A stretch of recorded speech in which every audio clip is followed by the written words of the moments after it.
আসসালামু আলাইকুম। প্রথম দিনের মতো আজকে আমরা আবারও বের হয়েছি বন্যার্ত মানুষের জন্য সাহায্য তুলতে। আজকে আমরা 2টি ভ্যানে মোট 20 জনের মতো বের হয়েছি। আর কালকে আমরা যতটুকু এলাকা কভার করেছি এবং যতটুকু এলাকা বাকি আছে তার পুরোটি কিন্তু আজকে আমরা কভার করব। আজকে আমরা সাথে একজনকে বড় ভাইকে নিয়েছি, যে বড় ভাই আমাদেরকে দিক নির্দেশনা দিতেছে এবং তার কথা মতো আমরা বিভিন্ন এলাকায় যাচ্ছি এবং বিভিন্ন পাড়ায় যাচ্ছি এবং এক এক করে প্রত্যেকটি বাড়ি থেকে আমরা সাহায্য কালেক্ট করতেছি। কালকে ভিডিও আপলোড করার পর অনেকে কমেন্ট করেছেন এবং আপনাদের কমেন্ট দেখে আমরা অনেক মুগ্ধ হয়েছি এবং এই কাজের জন্য অনেক অনুপ্রেরণা পেয়েছি। এবং আমাদের এলাকায় যারা যারা এই সব ভিডিও দেখেছে তারা কিন্তু আজকে আমাদেরকে বিপুল পরিমাণে সাহায্য করেছে, অনেক অর্থ দিয়েছে, অনেক চাল দিয়েছে। মোট 3 দিন আমরা কালেকশন করেছি, প্রত্যেক দিনে আমরা 20 থেকে 25 হাজার পর্যন্ত কালেকশন তুলতে পেরেছি। তো আজকে আমাদের শেষ দিন।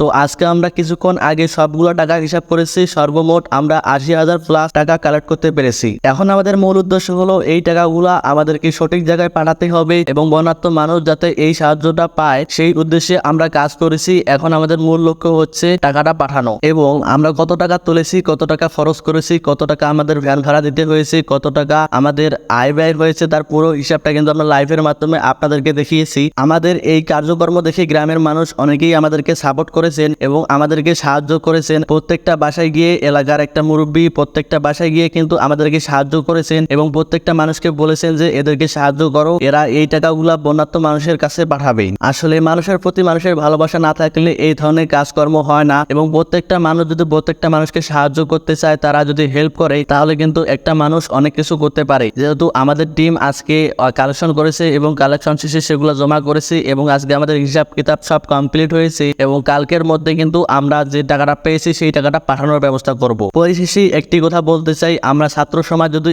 ঐক্যবদ্ধ হয়ে কাজ করি এবং একসাথে কাজ করি তাহলে আমরা অনেক কিছু করতে পারবো।